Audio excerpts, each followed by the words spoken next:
Baik, teman-teman, saya akan mengulang kembali penjelasan. Ada dua hal yang harus Anda ketahui setidaknya dalam pertemuan ini. Takeaway-nya adalah ada dua hal dalam GDP itu. Kenapa ini penting untuk Anda ketahui?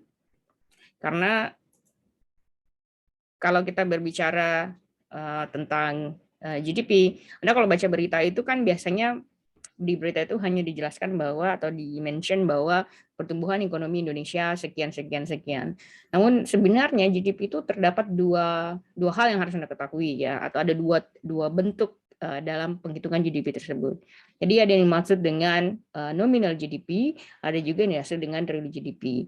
Jadi GDP itu bisa dia dihitung dalam bentuk quarter. Jadi quarter to quarter. Dalam satu tahun itu kan ada 4 quarter. Kuartal pertama, kedua, ketiga, dan keempat. Nah, biasanya pertumbuhan GDP itu kalau dia berdasarkan nominal akan dilihat per kuarternya. Jadi biasanya kalau Anda baca berita pertumbuhan ekonomi Indonesia menurun dibandingkan dengan kuartal sebelumnya. Jadi dilihat quarter to quarter. Kemudian ada pertumbuhan ekonomi yang year to year atau dari tahun ke tahun dibandingkan dengan tahun sebelumnya. Atau kalau Anda baca berita pertumbuhan ekonomi Indonesia naik 1% dibandingkan dengan tahun sebelumnya. Berarti dia year to year. Ada yang quarter to quarter penghitungannya. Itu kalau Anda familiar dengan bahasa rilisan BPS, Badan Pusat Statistik, itu bentuk pemaparannya akan seperti itu. Nah, yang dimaksud dengan nominal GDP di sini adalah kalau kita lihat secara definisi ya, so nominal GDP is an assessment of economic production in economy that includes current prices and it's in its calculation. In other words, it doesn't strip out the inflation or the pace of rising prices which can inflate the growth figure. Dalam bahasa sederhana, sebenarnya nominal GDP itu memasukkan penghitungan ketika terjadi fluktuasi harga. Contoh misalnya nih ya, Anda ke supermarket beli minyak goreng pada bulan Februari harganya mungkin naik sekian. Kemudian di bulan 3 naik lagi, bulan keempat naik lagi, kemudian ketika di bulan 5 dia menurun. Maka dia termasuk naik turunnya harga itu termasuk dalam penghitungan. Jadi harga yang terrefleksi pada saat itu, misalnya pada bulan 1, bulan 2, dan bulan 3, harga yang terrefleksi itu masuk pada penghitungan ya. Sementara kalau kita berbicara tentang GDP, itu kita lihat dulu secara definisinya bahwa real GDP is an inflation adjusted measure that reflects the quantity of goods and services produced by economy in given year, which prices help concern from year to year to separate out the impact of inflation or deflation from the trend of output over time. So since GDP is based on monetary value of goods and services is subjected to inflation. Jadi perbedaan antara nominal dan real GDP itu adalah kalau real GDP itu sudah inflation adjusted. Inflation adjusted dalam artian kalau yang pertama nominal GDP dia terjadi kenaikan harga, itu sudah dicarikan rata-ratanya. Jadi di inflation adjusted sudah dimasukkan di situ. Karena kalau kita lihat tidak hanya dalam artian inflation adjusted ya, deflation adjusted juga masuk di situ. Jadi kalau terjadi inflasi atau deflasi pada saat itu sudah termasuk dalam hitungan atau sudah dikurangi dengan inflasi pada saat itu. Karena kalau Anda lihat, even though misalnya terjadi kenaikan harga, misalnya ya, kalau terjadi kenaikan harga kan itu secara sederhana orang harus mengeluarkan uang yang lebih banyak untuk membeli sesuatu. Kalau orang mengeluarkan uang yang lebih banyak untuk membeli sesuatu, itu berarti sebenarnya ekonomi cost-nya tinggi. Ekonomi cost-nya tinggi bisa kalau dibaca dalam ekonomi berarti ini belanjanya semakin banyak ya. Itu berarti kan orang semakin sejahtera kalau dia belanja banyak. Tapi ternyata belanja banyak itu bukan karena kemampuan ekonominya naik, tapi karena memang harga barang tinggi. Jadi kalau dia harga barang tinggi, maka dia kan termasuk variabel yang suatu dan komponen inflasi. Jadi kalau dia dihitung ini ya, karena kita kan kalau kita belajar tentang GDP, kita secara sederhana kan ingin mencari kualitas pertumbuhan. Kita melihat seberapa sejahtera suatu negara kan, atau kemampuan ekonomi suatu negara. Jadi kalau misalnya harga barang naik, orang mengeluarkan uang lebih banyak, tidak berarti bahwa uang yang banyak beredar itu menunjukkan bahwa orang semakin sejahtera. Karena harus dilihat dari faktor inflasinya. Kalau terjadi inflasi yang tinggi, harga barang kan menjadi naik kan, itu berarti bahwa tidak berimplikasi terhadap kemampuan ekonomi seseorang. Dalam artian bulan lalu misalnya ketika harga barang naik, Anda harus mengeluarkan uang yang lebih besar juga. Itu berarti bahwa tidak menunjukkan semakin besar uang yang Anda keluarkan, semakin sejahtera Anda. Karena ada faktor yang menyebabkan Anda harus mengeluarkan uang lebih banyak, yaitu naiknya harga barang. Nah, itu sebabnya real GDP itu sudah mengkalkulasi inflation adjusted. Itu juga yang menyebabkan real GDP itu biasanya penghitungannya itu year to year, penghitungannya dari tahun ke tahun. Karena kalau dia quarter, data yang diperoleh itu terlalu sedikit sehingga tidak terlalu reflektif dalam ekonomi ya. Oke, kalau ada pertanyaan silakan langsung aja ya di shout out misalnya kalau ada yang ingin ditanyakan. Kemudian setelah sebelumnya kita berbicara tentang komponen dalam penghitungan GDP, gross domestic product, sekarang kita belajar tentang 3 pilar dari productivity growth. Kalau dalam penghitungan kita melihat penghitungan GDP itu kita melihat dari household consumption, government spending, investment, kemudian ekspor dikurangi import. Sekarang kita belajar tentang 3 pilar dalam productivity growth. Karena kalau kita ingin menge-push pertumbuhan ekonomi kita, tentu dari komponen yang kelima tersebut harus dinaikkan, kecuali importnya. Karena kalau importnya banyak, berarti sebenarnya you have to spend more. Anda tidak dapatkan earning di situ. Jadi yang harus dilihat dalam komponen ketika kemudian pertumbuhan ekonomi yang terus tinggi, itu harus dari komponen ekspornya. Jadi ada beberapa pendekatan dalam ilmu ekonomi makro ya. Kalau dalam cabangnya itu kan ada yang disebut dengan perdagangan internasional. Ada beberapa tokoh yang melihat bahwa negara-negara yang pertumbuhan ekonominya itu bagus dan bisa bergerak sangat cepat, terutama didukung karena dia dalam komponen tadi kan ada 5 ya, ada yang disebut dengan household consumption, ada yang disebut dengan government spending, ada yang disebut dengan investasi, kemudian ekspor dikurangi impor. Negara-negara yang pertumbuhan ekonominya sangat ditopang oleh household consumption, biasanya pertumbuhan ekonominya itu tidak terlalu bagus dan cenderung akan rata seperti itu. Jadi itu juga yang menyebabkan kenapa kita pertumbuhan ekonominya itu stagnan di sebelumnya ya di 5% sebelum terjadi pandemi. Kita berada di 5%, kemudian range 4,5 5,5%. Ya, ketika kita reaching 7% itu menjadi capaian yang sangat luar biasa sekali. Kenapa seperti itu? Jawabannya mungkin terletak pada komponen pertumbuhan ekonomi kita yang sangat didukung oleh konsumsi rumah tangga. Jadi refleksi dari ekonomi kita itu terlihat banyak kontribusinya dari konsumsi rumah tangga. Jadi perputaran ekonomi yang terjadi di negara kita itu lebih ditopang oleh belanja rumah tangga. Misalnya ibu Anda ke pasar beli ayam, beli telur, itu kemudian berkorelasi dengan petani, berkorelasi dengan peternak, kemudian peternak belanja bahan baku pangan ternak atau beli pupuk, etc., itu terrefleksi nih dalam perputaran ekonomi kita. Nah, itu yang disebut dengan perputaran household consumption, ya kan? Karena kegiatan ekonomi itu terlalu banyak ditopang oleh konsumsi rumah tangga. Dan itu tidak bagus karena Anda tidak bisa nge-push pertumbuhan ekonomi yang tinggi. Jadi kalau Anda ingin pertumbuhan ekonomi itu tidak berada dalam taraf 5%, berarti dalam komponen 5 komponen tersebut itu harus ada yang diangkat. Nah, beberapa tokoh seperti misalnya Paul Krugman, peraih Nobel Prizes, ya, beliau kalau Anda baca New York Times, beliau sering sekali menulis kolom opini di New York Times ya. Dan beliau itu salah satu tokoh neoclassical economy yang berpendapat bahwa kalau negara ingin productivity-nya dia kalau ingin pertumbuhan ekonominya dia escalating atau sangat cepat pertumbuhannya dengan push luar biasa, kalau ingin jadi negara kayak misalnya mungkin Anda melihat ya kenapa ya Indonesia relatively kalau kita lihat ya Indonesia dengan Korea Selatan itu di tahun 1970-an, 1970-an Korea Selatan itu jauh lebih miskin dari kita. Tapi kemudian dalam rentang waktu 20 tahun mereka eskalasi pertumbuhan ekonominya itu sangat luar biasa. Sama dengan Cina. Cina di tahun awal 90-an pertumbuhan ekonominya bahkan sampai 12-14% dalam setahun.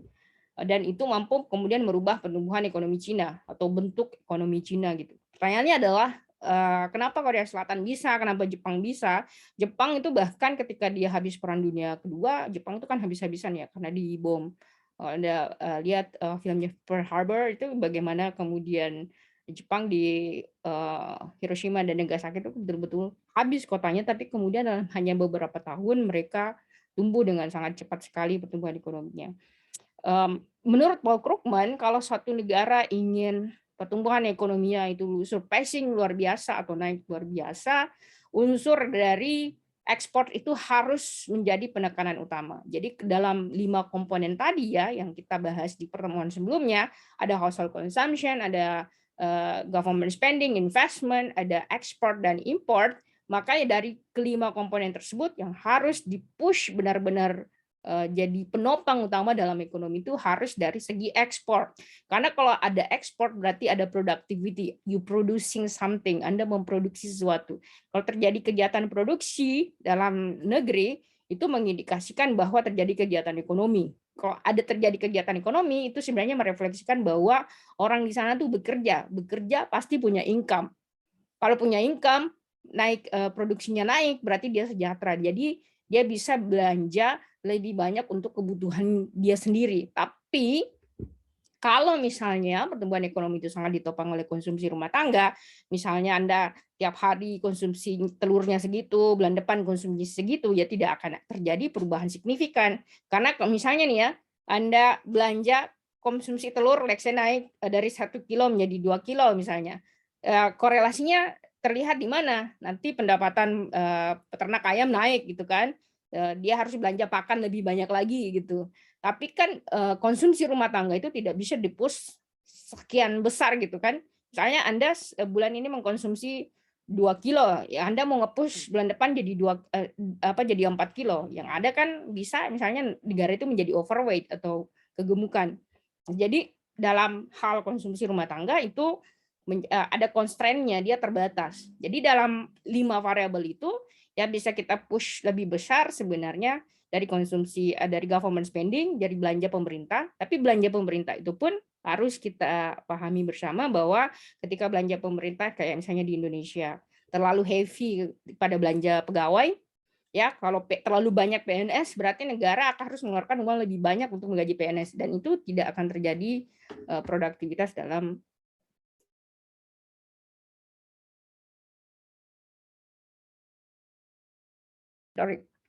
itu tidak akan terjadi produktivitas yang terrefleksi dalam ekonomi ya.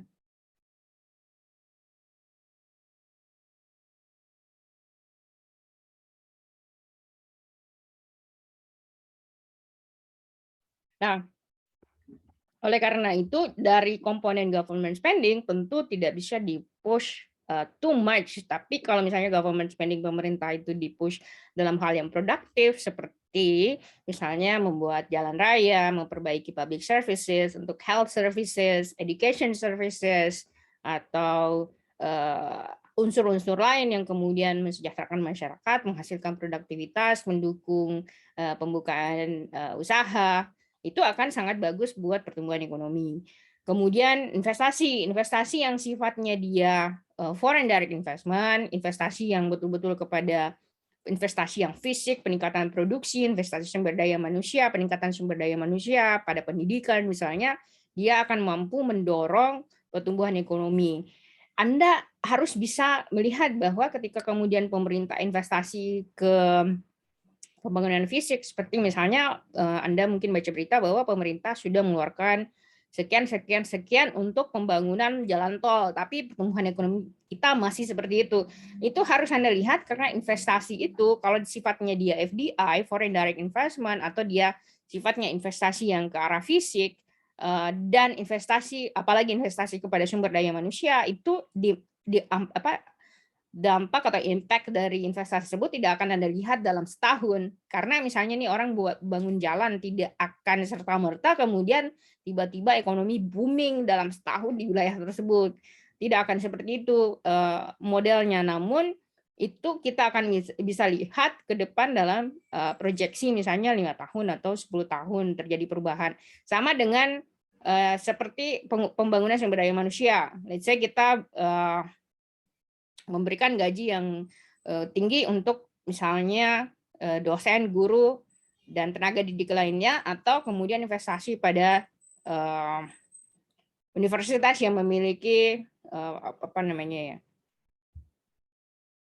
teknologi yang luar biasa ya. Dengan investasi tersebut tentu saja Anda tidak akan mampu melihat dampak dari investasi itu dalam setahun, karena apalagi kalau sumber daya manusia, pengembangan sumber daya manusia itu it takes a long time, butuh waktu yang lama baru terrefleksi dalam pertumbuhan ekonomi. Itu yang harus Anda lihat. Oleh karena itu dari dari household consumption, kemudian investasi dan government spending, dari kemudian ekspor dan impor. Jadi ada satu hal yang harus betul-betul ditekankan, yaitu peningkatan ekspor. Disitulah baru kemudian ketika suatu negara itu Anda lihat dia pertumbuhan ekonominya bagus, lihat dulu dari komponen ekspornya. Karena negara-negara seperti sudah terbukti ya, negara-negara yang komponen ekspornya itu besar seperti Singapura, kemudian Jepang, China, dan Korea Selatan, itu sebenarnya masuk Hong Kong dan Taiwan ya, tapi kan mereka bukan negara. Ya, dia kalau kita sebutkan dia negara, apa namanya, Cina bisa marah-marah kan. Jadi tapi even though kalau kita lihat pengukurannya dia menjadi sangat bagus karena dia memang komponen dari ekspornya itu sangat tinggi sekali. Sekarang mari kita bahas sedikit tentang 3 pilar dari productivity growth. Jadi 3 pilar dari productivity growth itu mencakup pertama adalah capital atau modal ya. Nah, modal ini kita lihat secara definitifnya adalah for a given technology and a given labor force, labor productivity will be higher when the capital stock is larger. Jadi capital itu dibutuhkan, modal yang besar itu dibutuhkan karena ketika Anda memproduksi sesuatu, Anda jangan memproduksinya kecil. Saya ingin mungkin bentar ya, saya stop share dulu.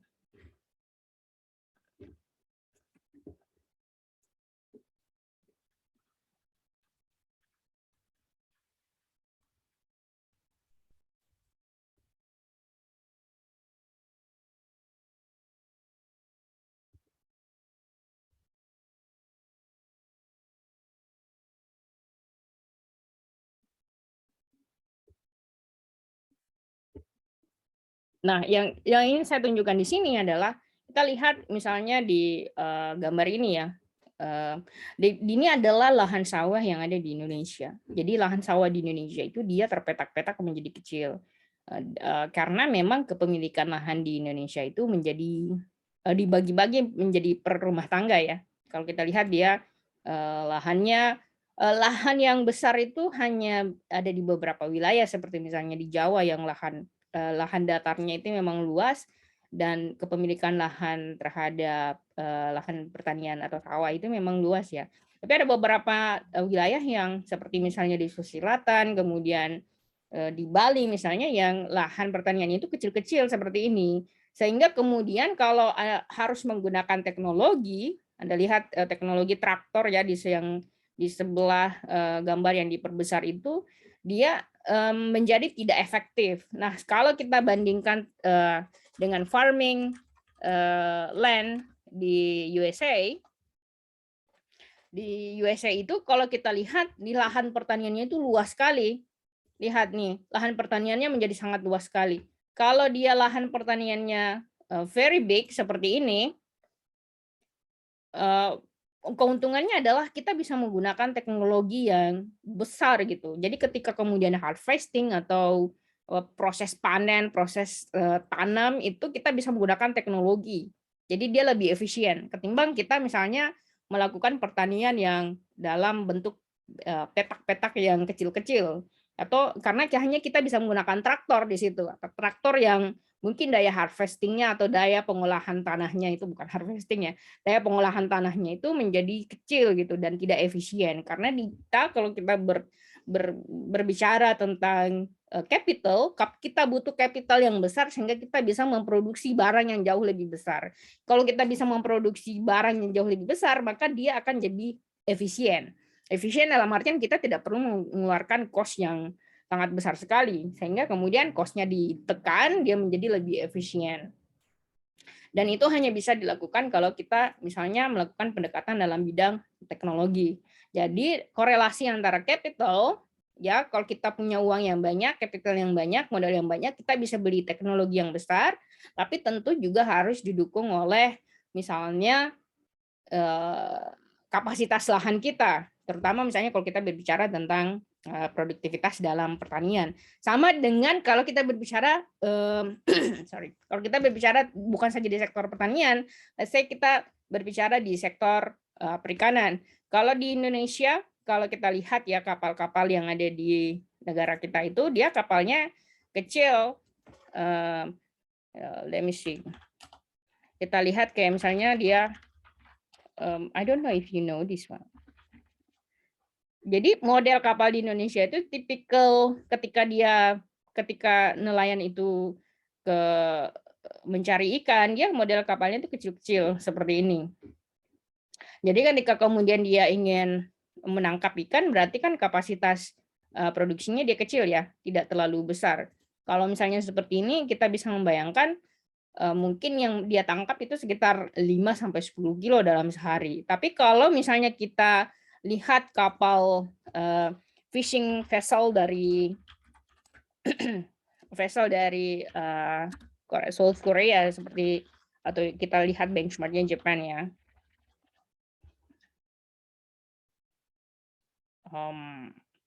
It's very big kalau kita lihat seperti misalnya modelnya besar seperti ini, jadi dia bisa melakukan penangkapan ikan. Let's say mereka bisa menangkap dalam bentuk, kalau kapasitas kapalnya kayak 200-300 ton, besarnya ya, berarti kan dia bisa menangkap ikan puluhan ton atau bahkan bisa ratusan ton. Kalau kapalnya semakin besar. Nah, berarti ini efisiensi dan produktivitinya, dia bisa menangkap lebih besar, lebih efisien, dia sekali melaut, dia dapat tangkapan besar dalam ikan tersebut, dalam kapal tersebut juga mereka bisa langsung misalnya melakukan proses pengolahan ikan seperti pengkalengan ikan atau proses pemotongan ikan, sehingga ketika dia sampai di harbor atau tujuan pasarnya, dia bisa langsung kemudian menjual ikan tersebut. Berbeda dengan kita, kalau kita dengan kapal yang sangat kecil sekali, kita tangkap di laut, kita harus bawa ke dermaga, itu sudah tidak fresh lagi karena kita tidak punya cold storage dalam kapal, kapalnya kecil, sehingga grade atau kualitas ikannya menjadi menurun. Nah, itu berkorelasi terhadap kualitas misalnya sektor perikanan kita. Itu juga kalau kita lihat lebih jauh ya, itu juga yang menyebabkan mungkin Anda berpikir bahwa kita kan negara yang secara maritim itu kan luas sekali ya, laut kita luas. Tapi kalau dari segi produktivitas sektor perikanan ini masih cukup rendah dibandingkan negara lain kalau dibandingkan dengan luas wilayah kita kan. Yang harus Anda lihat kualitas dari industri perikanan kita sendiri, itu kita kalau kita bicara sektor perikanan ya. Seperti misalnya Anda mungkin sering nonton Korean drama atau film-film Korea yang orang makan fresh fish, itu dia, atau di Jepang, atau Anda mungkin nonton film Jepang atau news Jepang atau documentary about Japan, Anda nonton Jepang itu kan terkenal dengan sashiminya ya. So basically that's a fresh fish. Kenapa mereka bisa mengkonsumsi fresh fish? Karena mereka punya teknologi untuk basically knowing how to catch a fresh fish gitu. Jadi mereka punya grade ikan yang grade A, gitu, grade yang sangat bagus sekali. Sementara kalau dibandingkan dengan Jakarta, banyak orang Jakarta itu yang basically doesn't wanna eat fish karena mereka tuh nggak tahu bahwa yang disebut dengan fresh fish itu yang mana. Jadi yang mereka konsumsi itu adalah kebanyakan adalah ikan-ikan yang sudah tidak fresh, sehingga kemudian demand mereka terhadap ikan cukup rendah dibandingkan demand mereka atau consumption mereka terhadap chicken atau ayam ya. Nah, kalau Anda nonton drama Korea atau dokumenter Korea, itu di fresh market, fish marketnya mereka itu banyak ikan-ikan yang masih hidup. Kalau kita kan jarang kita melihat, itu pun kalau Anda masuk di restoran yang pasti bayarnya mahal sekali kalau Anda lihat fresh fish atau ikan yang masih hidup dijual kepada customers. Itu berkaitan dengan capital, karena kalau misalnya kita ingin produksi yang besar, kita butuh modal yang besar, kita butuh kapal yang lebih besar, sehingga dengan kapal tersebut kita bisa storage fresh fish, kita bisa catch ikan dengan hidup-hidup ya. So Dengan demikian nilai ekonominya jauh lebih besar kalau kita jual. Kemudian yang kedua, kita berbicara tentang teknologi. Tentu ya teknologi itu berhubungan dengan input of labor. Jadi for given input of labor and capital, labor productivity will be higher when technology is better. Jadi teknologi ini berhubungan dengan waktu dan efisiensi. Dalam artian begini, kalau misalnya ada teknologi, misalnya tadi ya, kita bandingkan dengan pertanian Indonesia dengan Amerika. Di Amerika Serikat lahannya luas sehingga kemudian mereka bisa menggunakan mobil mesin yang besar untuk baik itu dalam proses tanam dan proses harvesting atau panen gitu kan. Tapi karena kita keterbatasan teknologi, kita kecil, jadi kita hanya bisa, let's say harvesting bisa dengan tangan manusia, ya menjadi misalnya kalau padi manusia harus memanennya satu persatu gitu kan, dan itu menjadi sangat tidak efisien karena kita pertama harus mempekerjakan banyak orang untuk mengolah lahan tersebut, kemudian yang kedua adalah waktu yang kita butuhkan itu jauh lebih besar sehingga cost atau biaya yang harus kita keluarkan juga jauh lebih besar dan tidak efisien. Oleh karena itu ini berhubungan dengan output dari productivity kita. Jadi output yang dihasilkan dari kegiatan ekonomi kita. Jadi teknologi itu sangat penting sekali. Teknologi baik di bidang pertanian dan semua bidang itu memang sangat dibutuhkan sekali ya untuk kemudian peningkatan productivity growth. Jadi kalau Anda bertanya, misalnya ya, ada key takeaway yang Anda bisa dapat misalnya dalam pertemuan hari ini di Indonesia itu kalau kita lihat selama pandemi sektor yang tumbuh positif itu salah satunya adalah sektor pertanian. Nah, namun demikian, jadi kalau kita melihat kalau sektor pertanian itu betul-betul dia menjadi penopang ekonomi Indonesia, maka sektor pertanian itu harus dimodernkan. Jadi jangan sampai kemudian pertanian itu menjadi pertanian yang hanya menjadi lahan rumah tangga atau produksi rumah tangga. Justru dia harus menjadi salah satu bentuk yang penggunaan teknologi dalam skala ekonomi besar dan kapital yang besar itu harus betul-betul diterapkan ya kalau misalnya kita ingin mempush kontribusi sektor pertanian terhadap pertumbuhan ekonomi kita. Kemudian yang ketiga adalah labor quality. Jadi kualitas dari buruh itu sendiri. Jadi buruh itu harus kenapa kualitas buruh itu sangat penting sekali karena dia berkaitan dengan quality, innovation dan fast production.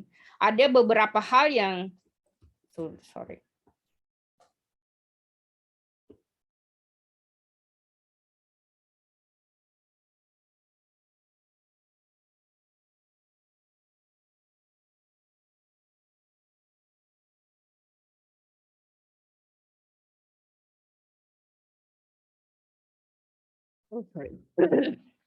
Baik, jadi kalau kita berbicara tentang labor quality, kita berbicara tentang education dan training ya.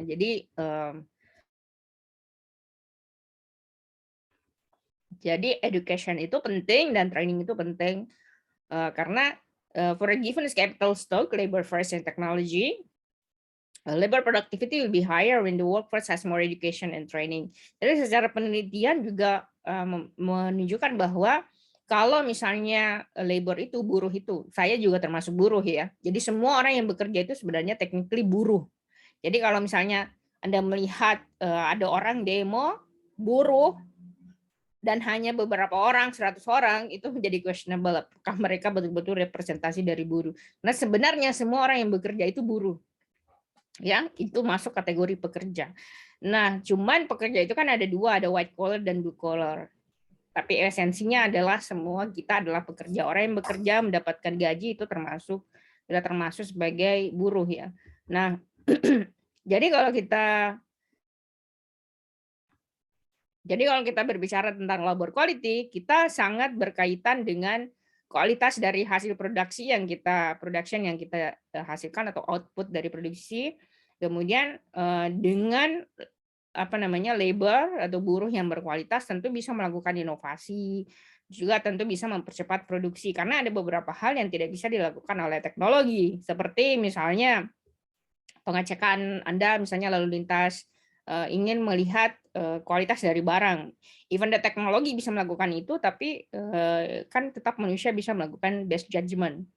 Judgment-nya manusia itu jauh, mungkin, di satu sisi jauh lebih baik. Kemudian pendidikan, even though misalnya komputer bisa kemudian mengajarkan Anda, tapi, ada satu hal yang dimiliki manusia yang tidak bisa dimiliki oleh misalnya mesin, seperti manusia itu punya kemampuan psikologi, kemampuan empati, kemudian ada kemampuan emosional yang ketika berhubungan dengan manusia ke manusia itu sangat dibutuhkan sekali.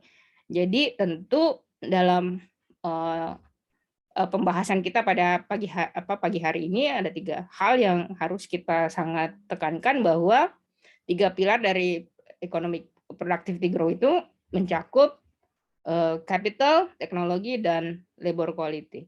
Baik, sampai di sini ada pertanyaan silahkan.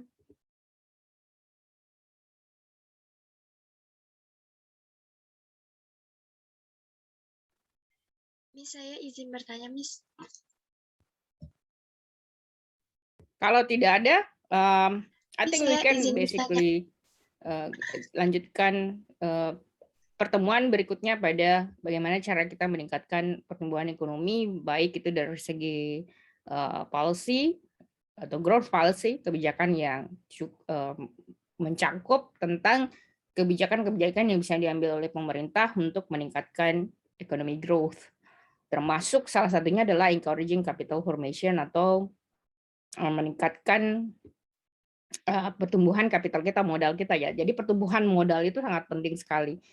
Jadi saya ingin menekankan ulang bahwa kalau kita berbicara 3 pilar dari productivity growth itu ada hanya 3, itu capital, modal. Modal itu berhubungan dengan quantity of production atau jumlah produksi yang kita hasilkan. Kemudian kita juga berbicara tentang teknologi.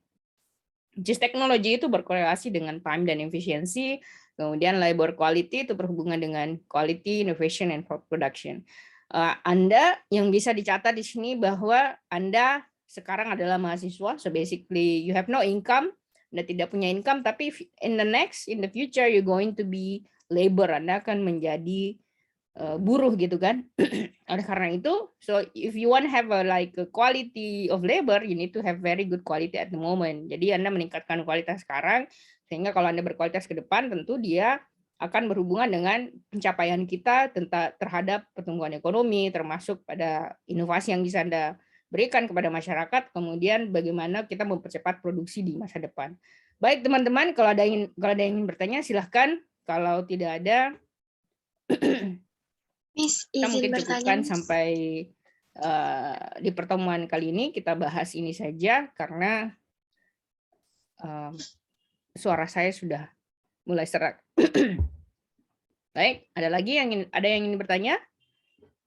Kalau tidak ada, Izin baik. bertanya, Miss. Terima kasih banyak atas waktu untuk pagi hari ini, atas waktu yang diberikan kepada saya. I hope you have a very good weekend dan sampai ketemu di pertemuan selanjutnya. Bye.